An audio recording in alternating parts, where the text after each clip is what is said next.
De Sitim enviou Josué, filho de Num, 2 homens, secretamente, como espias, dizendo: andai e observai a terra e Jericó.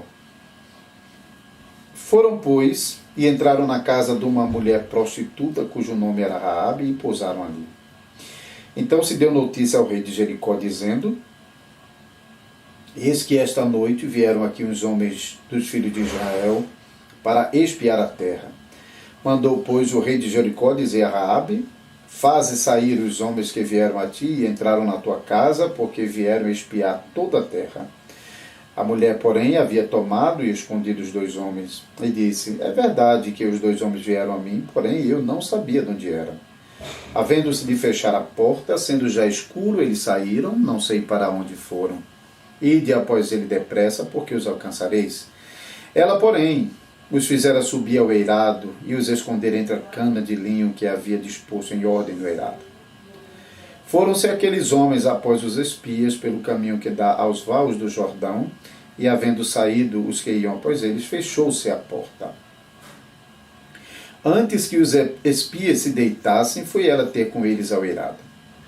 E lhes disse: bem sei que o Senhor vos deu esta terra, e que o pavor que infundis caiu sobre nós, e que todos os moradores da terra estão desmaiando, porque temos ouvido que o Senhor secou as águas do Mar Vermelho diante de vós, quando saíes do Egito, e também o que fizesse aos 2 reis dos amorreus, Seom e Og, que estavam da além do Jordão, os quais destruístes. Ouvindo isto, desmaiou-nos o coração, e em ninguém mais há ânimo algum por causa da vossa presença, porque o Senhor, vosso Deus, é Deus em cima nos céus e embaixo na terra. Agora, pois, jurai-me, peço-vos, pelo Senhor, que assim como usei de misericórdia para convosco, também dela usareis para com a casa de meu pai, e que me dareis um sinal certo, de que conservareis a vida a meu pai e a minha mãe, como também a meus irmãos e as minhas irmãs, com tudo o que têm, e de que livrareis a nossa vida da morte. Então lhe disseram os homens: a nossa vida responderá pela vossa, se não denunciardes esta nossa missão. E será, pois, que, dando-nos o Senhor esta terra, usaremos contigo de misericórdia e de fidelidade. Ela, então, os fez descer por uma corda pela janela, porque a casa em que residia estava sobre o muro da cidade. E disse-lhes: ide-vos ao monte, para que porventura não vos encontrem os perseguidores. Escondei-vos lá 3 dias até que eles voltem, e depois tornareis a vosso caminho. Disseram-lhes os homens: desobrigados seremos deste teu juramento que nos fizeste jurar, se vindo nós à terra, não atares esse cordão de fio de escarlata à janela por onde nos fizeste descer. E se não recolheres em casa contigo teu pai, a tua mãe, teus irmãos e toda a família de teu pai, qualquer que sair para fora da porta da tua casa, o seu sangue lhe cairá sobre a cabeça, e nós seremos inocentes. Mas o sangue de qualquer que estiver contigo em casa caia sobre a nossa cabeça, se alguém nele puser mão. Também, se tu denunciares esta nossa missão, seremos desobrigados do juramento que nos fizeste jurar. E ela disse: segundo as vossas palavras, assim seja.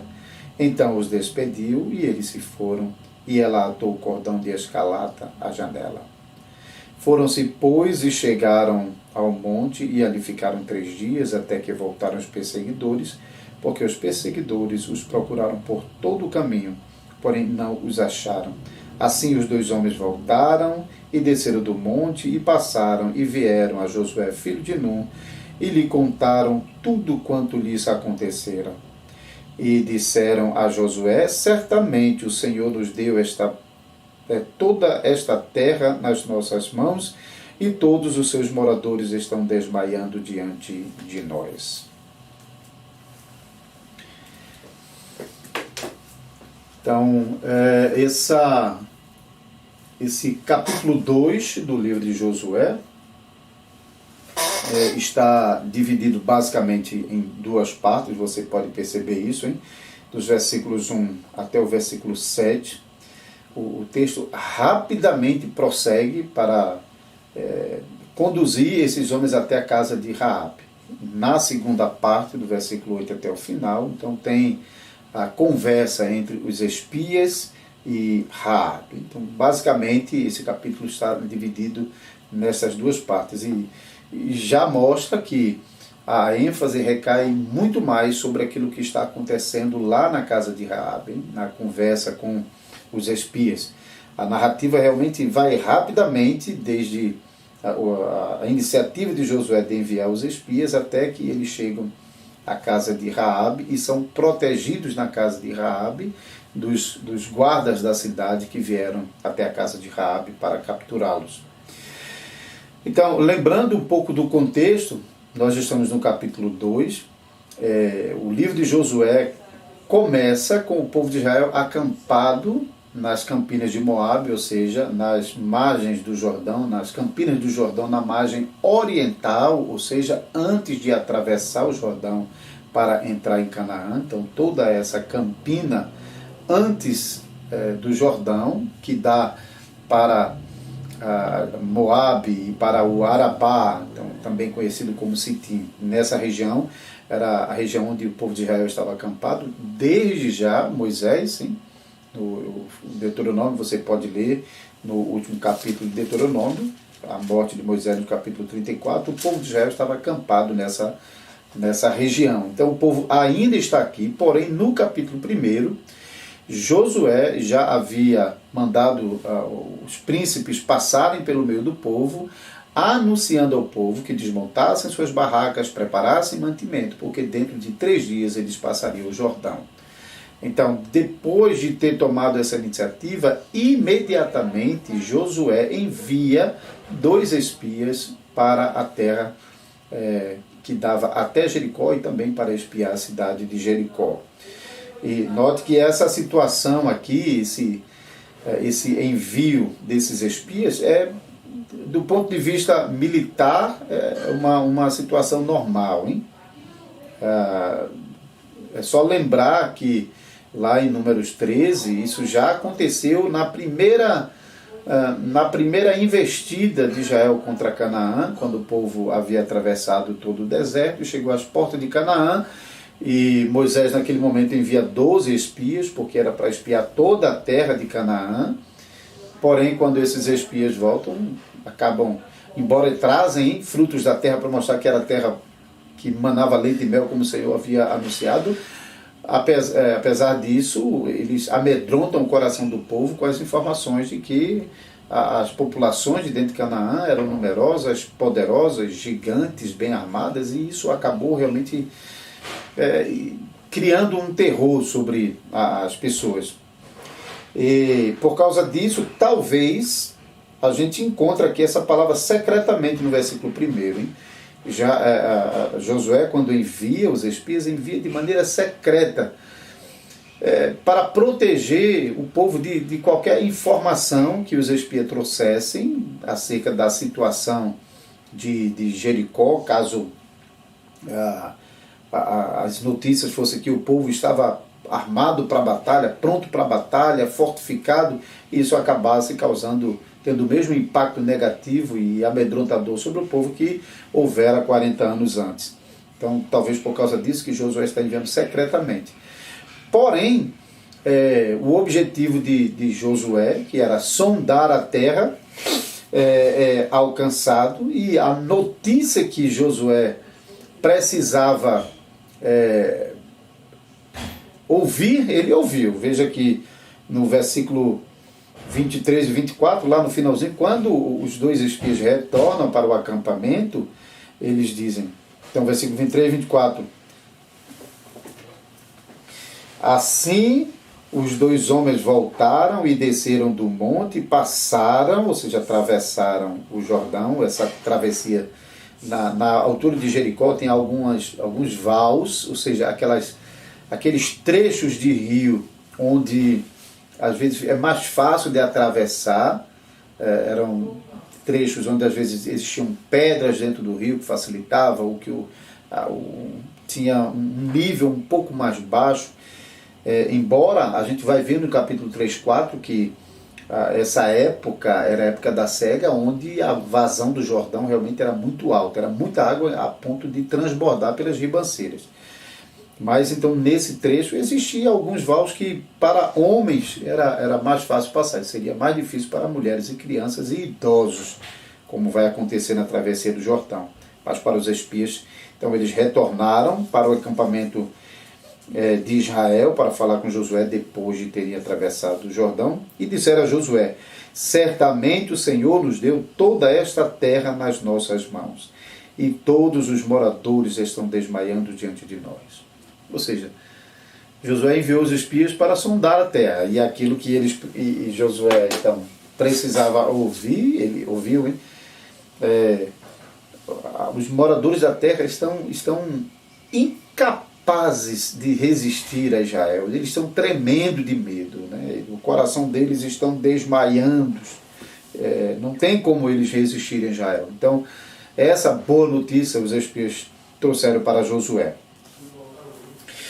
Então, rapidamente aqui sobre essa primeira parte, né? Josué, nessa primeira parte, então, enviou os espias, e notem que o texto, a narrativa, não se preocupa em registrar muita coisa sobre a viagem desses homens, era poucos quilômetros da margem do Jordão até Jericó, porém, nada disso é registrado, senão que os homens vão direto para a casa de Raabe. Então, versículo 2, ainda no versículo 1, foram, pois, e entraram na casa de uma mulher prostituta, cujo nome era Raabe, e pousaram ali. Interessante porque a palavra prostituta, né, Raabe era uma prostituta, e a palavra hebraica para prostituta é zona, e talvez pelo menos os mais antigos reconhecem logo essa palavra, hein, porque as zonas eram os lugares onde as prostitutas aqui, em muitos lugares, não sei se exclusivamente aqui no Nordeste, eu acho que no sul do país também, era conhecido como zona, que é a palavra hebraica para prostituta. Então, o ponto é que a narrativa já logo coloca os homens na casa de Raabe, a despeito de qualquer coisa que tenha acontecido no meio do caminho. O que certamente aconteceu, porque logo em seguida, os homens, os guardas da cidade, enviados pelo rei de Jericó, chegam até a casa de Raabe. Então, certamente que a entrada desses homens na cidade, se eles se esforçaram para serem discretos, não conseguiram, porque eles foram logo identificados. Não sei se pelas vestimentas, pelo comportamento, pela fala, pelo idioma, porque para ele era um lugar que eles nunca tinham ido, hein? Jericó era um lugar novo, o povo de Israel está atravessando o deserto e entrando em Canaã. Era um lugar desconhecido ainda. Mas então eles tiveram de se informar para chegar na casa, num lugar onde eles pudessem se hospedar. Então era um lugar onde geralmente tinha muitos estrangeiros, porque pessoas vindo de fora procurando hospedarias, geralmente eles procuravam os lugares mais em conta. Então, versículo 3, registra então 2:3 que o rei de Jericó mandara os guardas então para a terra de Raabe, a casa de Raabe, porque já tinha notícia de que 2 homens estrangeiros com suspeita de serem israelitas vieram para espiar a terra, porque eles já estavam esperando, porque já Israel, o movimento de Israel já havia chegado às portas de Canaã, na entrada de Jericó. Então, de fato, esse movimento de Israel não está passando despercebido, então qualquer movimentação estranha logo se desconfia de que fossem espias de Israel. Porém, o versículo 4 diz, quando os guardas chegam, ela já tinha tomado providência para guardar esses homens. Então, Raabe já sabia quem eram esses homens. Ela já tinha identificado que eles eram israelitas, mas ela, naquele momento, já toma a decisão de proteger esses homens, escondendo dos guardas. Interessante, eu não vou falar aqui hoje sobre a mentira de Raabe, tem um programa anterior que nós tratamos sobre isso, então se alguém espera que eu vou falar mais sobre isso deve procurar então esses programas anteriores. Teve um programa que eu tratei especificamente sobre esses conflitos éticos que muitas vezes nós temos, onde 2 mandamentos parecem estar confrontando um com o outro, Então, o que fazer? Agir com um mandamento e desprezar o outro? Então, o exemplo de Raabe também é tomado ali por causa da mentira de Raabe, que é registrada aqui. E já aqui no versículo 4 já deixa claro que ela está mentindo, porque ela está dizendo para os homens que não conhecia quem eram esses homens que ela admite vieram de fato, mas eu não sabia de onde eram, eles já foram. Então ela já está mentindo, porque mentiu ao dizer que não sabia quem era, ela tinha notado que era israelita, e também ao dizer que tinha ido embora, quando na verdade ela havia escondido os homens no eirado da casa. Então isso vai até o versículo 7, e depois então os homens, os guardas seguiram, porque Raabe até induz esses homens, com mais outra mentira, né? Se vocês correrem, vocês vão pegar logo ele, hein? Então, mais uma vez ela está induzindo os homens. Mas então, até o versículo 7 conclui essa primeira parte do envio dos espias, que chegam até a casa de Raabe, são protegidos dos guardas que vêm tentar capturá-los. Então, a partir do versículo 8 até o versículo 24, então, boa parte desse capítulo é destinado então ao diálogo entre Raabe e esses dois espias. Isso é interessante porque nós percebemos algumas coisas interessantes aqui nessa segunda parte: o cuidado de Raabe para com esses homens, o risco que ela está assumindo, o anúncio que ela está fazendo acerca da situação do coração dos cananeus de Jericó, como também a confissão de fé dela no Deus de Israel, que vinha realizando diversos atos redentivos na vida do povo de Israel, e que ela sabia também agiria em Jericó, entregando a terra de Jericó na mão dos israelitas. Ela já sabia disso, ela faz essa confissão aqui. Então, nos versículos, particularmente, eu queria chamar a atenção para você aqui, nos versículos 9, 10 e 11, porque esses versículos aqui são extremamente importantes para demonstrar a fé de Raabe. Nós lemos no versículo 10, no versículo 9, e lhes disse: bem sei que o Senhor vos deu esta terra. Veja a confissão dessa mulher. É importante porque ela usa o nome especial de Deus aqui, Yahvé, o Deus da aliança. Não foi um nome que Deus revelou geralmente para as nações, mas era um nome pactual, um nome particular, em que Deus se relacionava com a nação de Israel, mas de alguma forma Raabe já conhecia, e toda a fala, a confissão de Raabe é com base no Deus da aliança, o Deus de Israel, o Deus que fez um pacto com Israel, e um Deus que estava cumprindo na vida de Israel aquilo que havia prometido. E é por causa disso que ela fala com certeza que o Senhor, Yahvé, deu a terra a vocês. Eu sei disso. Então, todo o conhecimento que Raabe tem dos atos redentivos de Deus na vida de Israel, desde a saída do Egito, a passagem pelo Mar Vermelho, a derrota de Og e Seom, os reis dos amorreus. Então, todas essas coisas estão realmente ganhando o coração de Raabe. Isso é o versículo 9. E ainda o versículo 9 diz que o pavor que infundi sobre nós caiu sobre os moradores da terra que estão desmaiando. Aqui é uma coisa também interessante para dizer, porque é o seguinte: algumas pessoas costumam dizer que Raabe agiu como agiu por medo de morrer. Que ela teve medo de morrer, não precisamos duvidar disso. Mas que não é só pelo medo da morte que ela está agindo assim, de jeito nenhum. O texto é muito claro, já nessa primeira parte do versículo 9, mostra realmente que ela tomou conhecimento dos atos redentivos do Deus de Israel na nação do pacto. Ela tem certeza de que Deus está cumprindo sua promessa nesse povo pactual. E então, na sequência, por exemplo, versículo 10, nós lemos: porque temos ouvido que o Senhor secou as águas do Mar Vermelho diante de vós, quando saí do Egito, e também que fizeste aos 2 reis dos amorreus Seom e Og, que estavam da além do Jordão, os quais destruístes, e ouvindo isso desmaiou-nos o coração, e em ninguém mais há ânimo algum por causa da vossa presença, porque o Senhor vosso Deus é Deus em cima nos céus e embaixo a terra. Versículo 9. Raabe diz: eu sei que o Senhor deu essa terra. Versículo 10. Temos ouvido o que o Senhor fez. Então, o episódio do Mar Vermelho e a destruição dos 2 reis. E o versículo 10.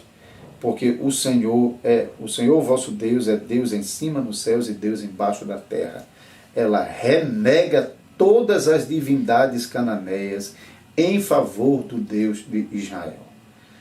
É muito claro a convicção de fé, é muito claro a certeza, a convicção que Raabe está demonstrando aqui no Deus de Israel.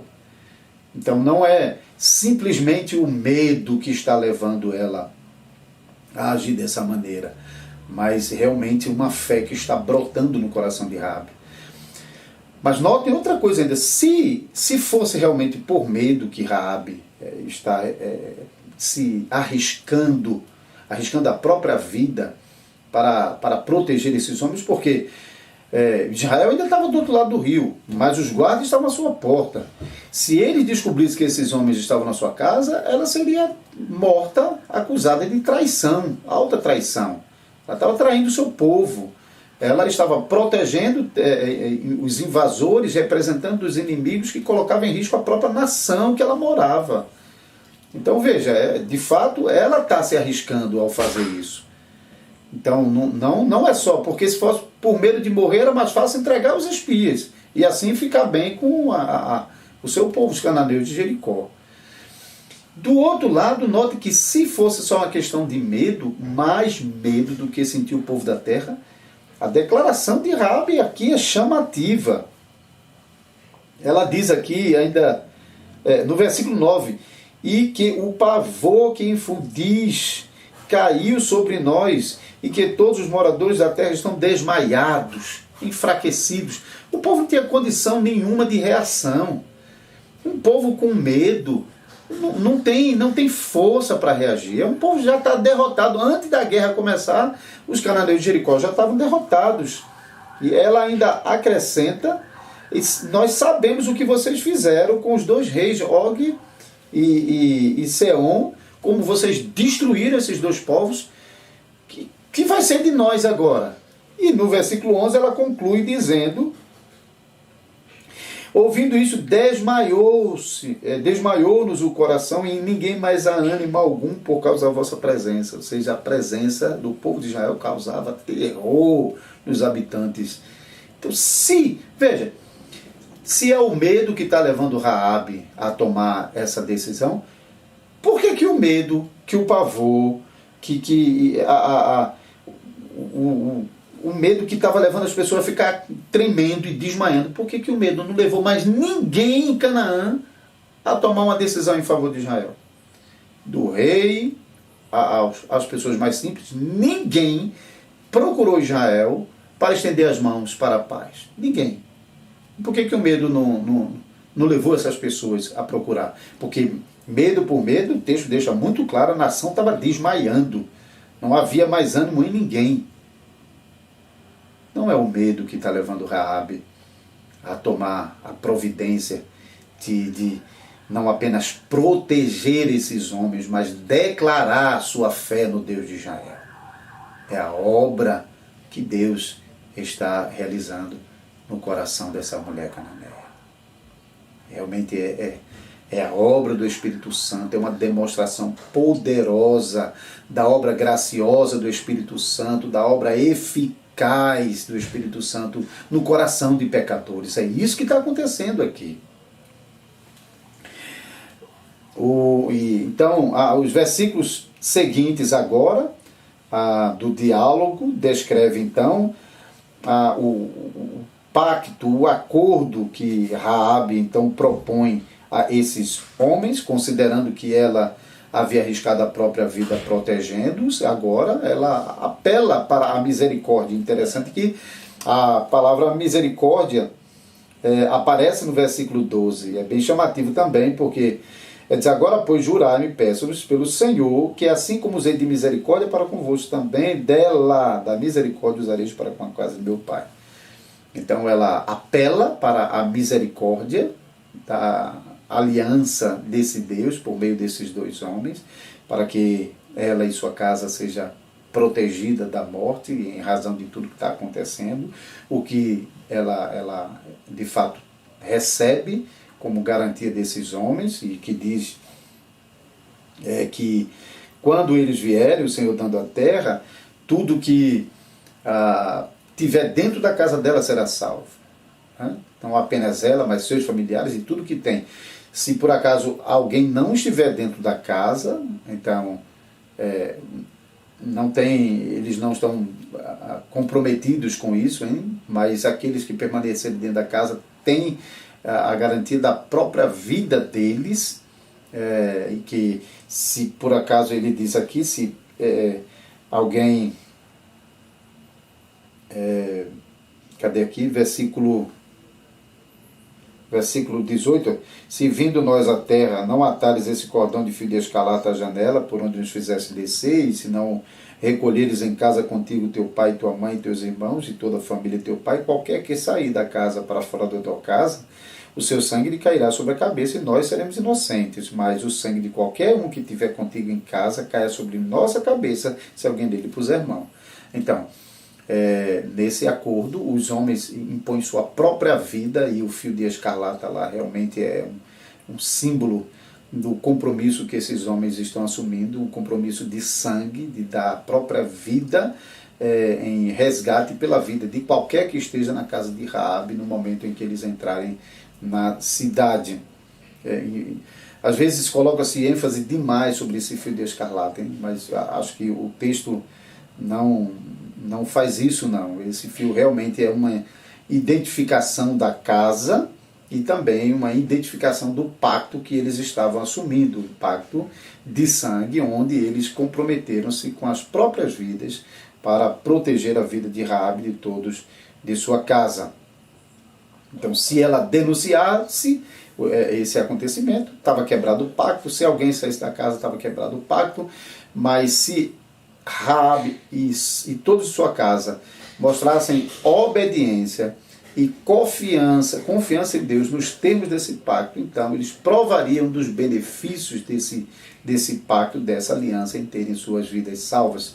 E nós veremos no decurso dos capítulos que, mais do que a vida, a salvação da vida deles, eles ganharam lugar dentro da nação de Israel. Nós veremos isso nos próximos estudos, nos próximos programas.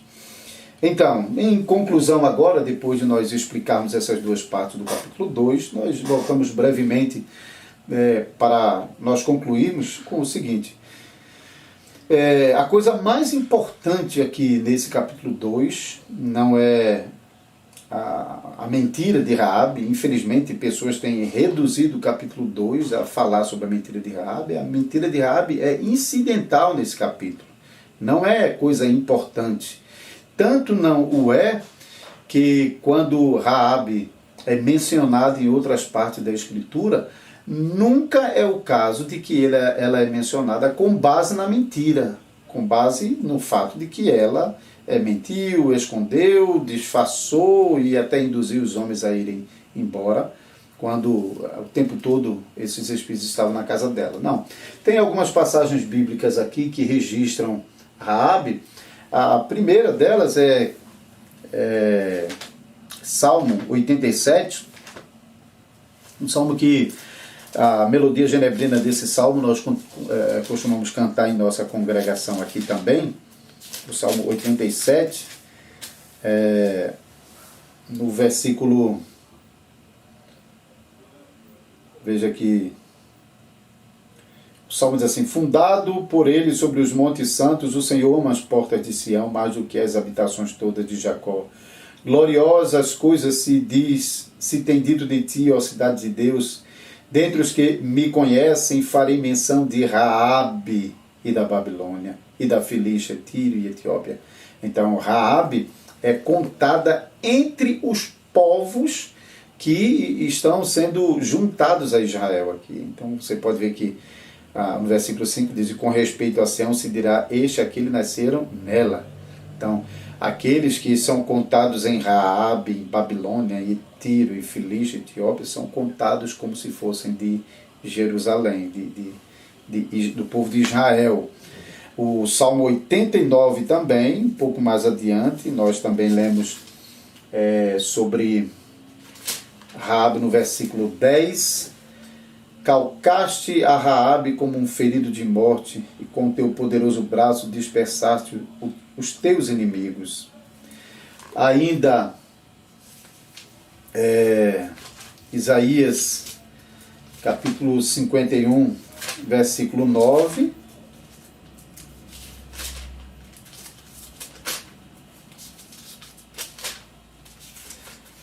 Aqui, antes de nós irmos para o Novo Testamento, né?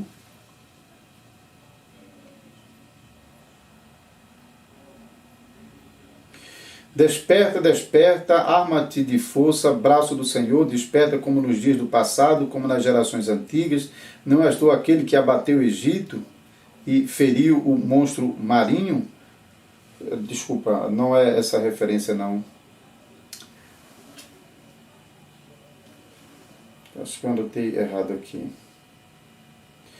Bom, vamos então para Mateus capítulo 1, versículo 5. A gente tem a menção de Raabe na genealogia, né? Então a gente tem lá, vamos ver aqui, Mateus capítulo 1. Depois eu vou ver essa outra referência. Então, no versículo 5 nós lemos: Salmão gerou de Raabe a Boaz, este de Ruth gerou a Obed, e a Obed Jessé, Jessé gerou ao rei Davi. Então, nós vemos que Raabe então entra na genealogia do Salvador, por meio da genealogia do Messias. E ainda em Hebreus capítulo 11, então nós podemos perceber que em todas essas passagens, capítulo 11, versículo 31, em todas essas passagens, nada é dito sobre o fato de que Raabe, para proteger esses homens, teve que mentir. Isso não está sendo levado em conta, não está sendo negado, mas isso não está sendo levado em conta. Deixa eu ler o versículo 31, diz assim: pela fé Raabe, a meretriz, não foi destruída com os desobedientes, porque acolheu com paz os espias. Então ela de fato protegeu os espias. Por que aquilo que está acontecendo lá, o modo como Raabe está agindo, não é tomado em conta? Porque de fato não é com base no que Raabe está fazendo ali que ela está alcançando o favor do Senhor. Essa atitude de Raabe em querer proteger os espias é uma atitude que brota da fé que Raabe estava demonstrando. Mas ela está sendo alcançada com o favor do Senhor, não com base no que está fazendo, porque a salvação não é por obras.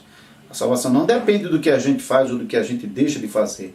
A salvação é obra graciosa do Senhor. E a salvação chegou até Raabe não com base nas obras de Raabe, mas com base nas obras de Deus. Voltando mais uma vez para o texto de Josué, e esses versículos 9, 10 e 11, veja, a declaração de Raabe mostra que foram os atos redentivos de Deus que geraram a fé no coração de Raabe.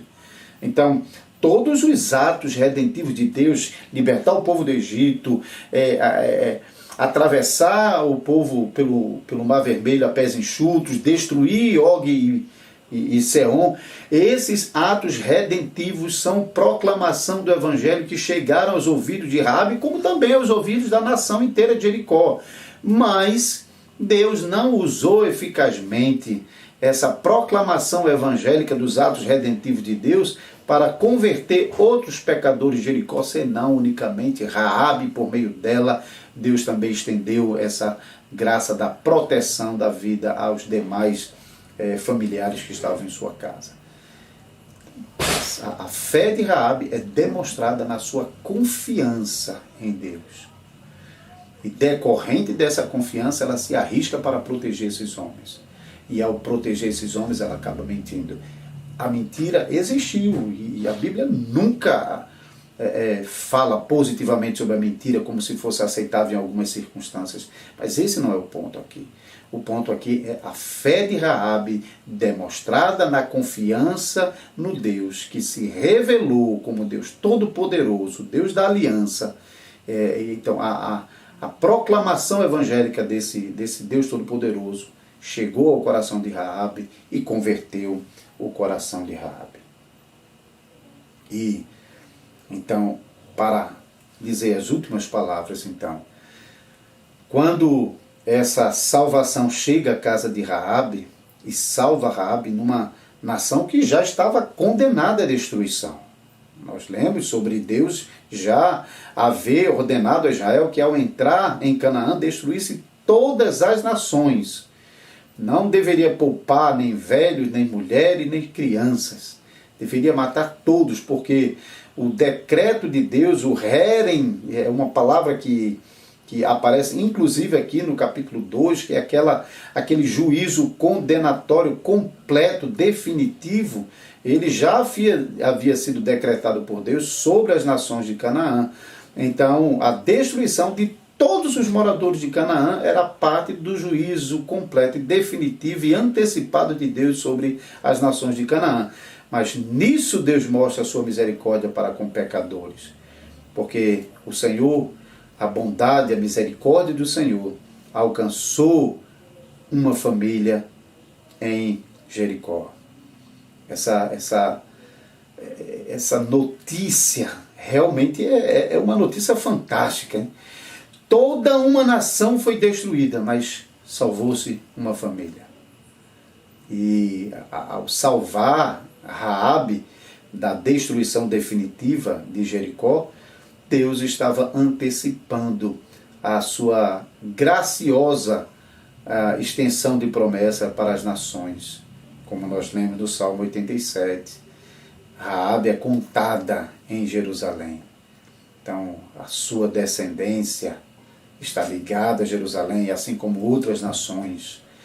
Então, já podemos ver aqui no capítulo 2 que Deus antecipa o seu propósito de alcançar as nações por meio de Israel. Não, a salvação não era uma exclusividade de Israel. É bem verdade que naquele momento da história de Israel, a salvação estava sendo processada dentro da nação do pacto. E qualquer representante de outros povos que viessem a alcançar a salvação junto com Israel, deveriam vir a Israel. Então Israel era realmente o centro, o núcleo dentre as nações do mundo. Então Raabe está vindo, depois Ruth também está vindo. O Ciro virá para se banhar nos rios de Israel. Então, essa é uma bênção realmente, porque nós podemos nos enxergar ali em Raabe. Nós podemos olhar para Raabe e realmente nós nos enxergarmos ali no lugar dela, porque nós somos pecadores como Raabe era. Ela não era mais pecadora do que nós por ser prostituta. E a Bíblia não esconde isso em momento nenhum. O escritor aos Hebreus, ao mencioná-la, menciona que ela era uma meretriz. Então nós estávamos lá com Raabe, ela nos representava. Nós éramos gentios, pecadores, condenados com o mundo.